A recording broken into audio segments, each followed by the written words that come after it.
Alright, and welcome to another episode of You Know What Really Grinds My Gears? And today, it's other people's children. That's right. Not all the time, but you guys know where I'm going with this. You go to Walmart, you're walking around, you're walking up and down the aisles, because you got stuff to do, you got stuff to get, because you want to get out of the place. Nobody likes going to Walmart. Not unless it's late at night and there ain't a whole lot of people there and you can actually get in and get out. But anyway, you got these screaming little kids running all over the place. You don't even know where the parents are.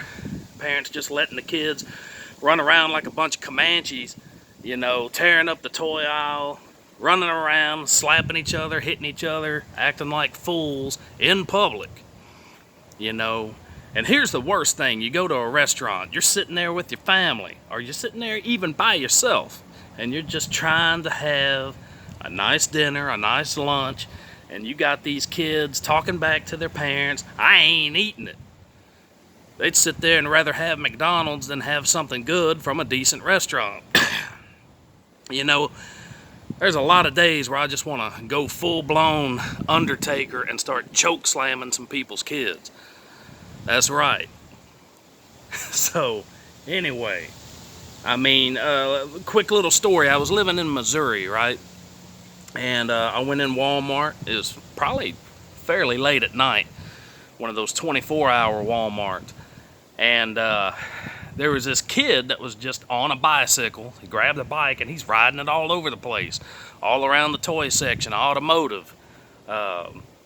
You know, all around that section. So there's a worker and I can hear him and he's telling the kid, hey, get off the bike. Get off the bike and get out the store. So kid keeps ignoring the guy. And I'm watching, I'm paying attention, and already in my mind I'm plotting. How can I help this guy out real quick without going to jail? So kid goes down an aisle and he's circling around. So I walk over and I'm waiting on him at the end of the aisle. So here he comes. I rush out in front of him, put my hands on the handlebars and stop him dead in his tracks. I'm like, get off the bike. This ain't your house. Get off the bike. And he threw a couple MFs out there. I'm like, go get your daddy if he's even here. Go get him. Go get your mama. I'll talk to them. I ain't afraid of you and I ain't afraid of them. Get off the bike and get out the store. So put the fear of God in him. Now, I wanted to choke slam him. I did. Right through the Hot Wheels section. Just choke slam, power bomb, whatever. But I didn't want to go to jail that night. But I put the fear of God in that kid, you know. Let's hope, you know, he's become a better person. But anyway, you know, these parents, I got to explain to you. While a kid is in your home and under your roof, our kids are what we allow them to become. So if you got a 12-year-old that's a complete heathen, I blame you. Because guess what? Our kids are a reflection of us. Now granted, when they're out on their own and we ain't around, they want to act like fools. Okay, but you gotta instill some things in these kids that they know what the repercussions are gonna be if we find out that they're doing this stuff. So, you know, it's up to us parents. Our kids are a reflection of us while they're under our home. Once they get out and they're on their own, buddy, hey, that's on them.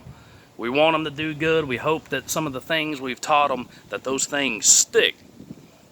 But if they're a heathen and they're 9, 10, 11 years old, it's because you have allowed them to become a heathen. All right? Kids out in public, that's one of the best ways to tell if a parent's really been mentoring that kid or not. If they're a complete fool out in public every single time, then there's a problem. That parent hadn't been on that butt enough. You know what I'm saying? Word of God says, pick up a rod and beat your child. He shall not die. That's right. So if God says it, it must be true. So, but then you got CPS, and that's a whole different discussion. We ain't gonna get into that today. Been there, done that. I believe in whooping some kids. Ain't no timeout. The only timeout's gonna be me taking a timeout from whipping your behind. That's the only timeout I believe in. Go sit in the corner. Go stand in the corner. Yeah, for a toddler.